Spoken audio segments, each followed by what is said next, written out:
So you can use ternary expressions in your widget tree, for example, to dynamically derive a value based on some condition or based on some other value in the end, therefore, in this case based on the value stored in ActiveScreen.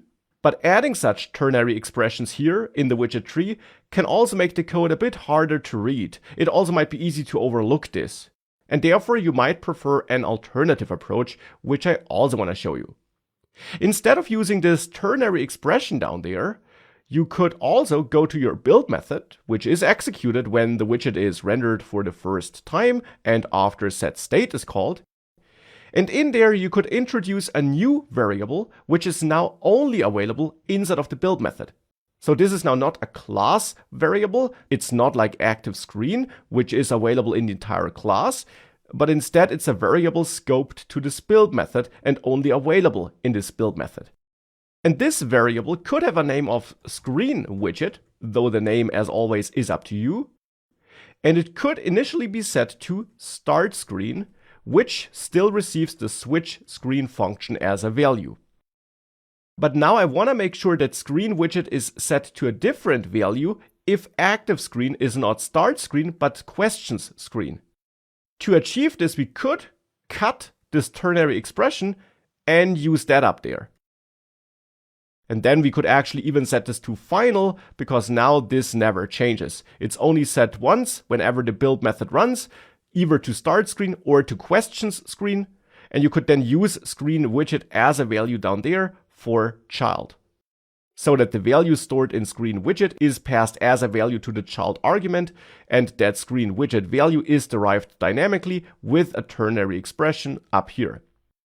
You could do that, but with that you would of course still be using a ternary expression, though now at least outside of the widget tree, which already could be considered to be a bit more readable. But I want to show you a different approach. Hence I'll go back to storing startScreen as an initial value in screenWidget, and I'll set this back to be a variable, because now I conditionally want to set screenWidget to questionsScreen if a certain condition is met. Now for that, first of all, the type here for screenWidget should explicitly be set to widget, so that it's not inferred in a too restrictive way. We did that a couple of lectures ago already, if you recall. But now this code here should be executed conditionally. And for that you can use another keyword provided by Dart, the if keyword. That's a crucial keyword which you need to use a lot, which is why I'm introducing it here, because if allows you to specify a condition between parentheses, and then you add opening and closing curly braces, and the code between these curly braces will then only be executed if this condition is met. So now we could cut this code here and paste this here into this if statement body. And the condition that should be specified here is now almost the same as before in the ternary expression. We want to compare ActiveScreen, so this variable, which is dynamically updated if the button was pressed.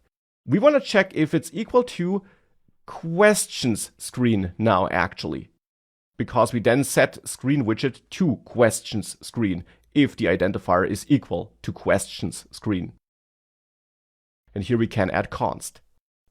And with that, whenever the build method executes, the screenWidget variable is initially set to startScreen, but it then might be overwritten if this condition is met here. So if ActiveScreen is questionsScreen, then screenWidget would be overwritten.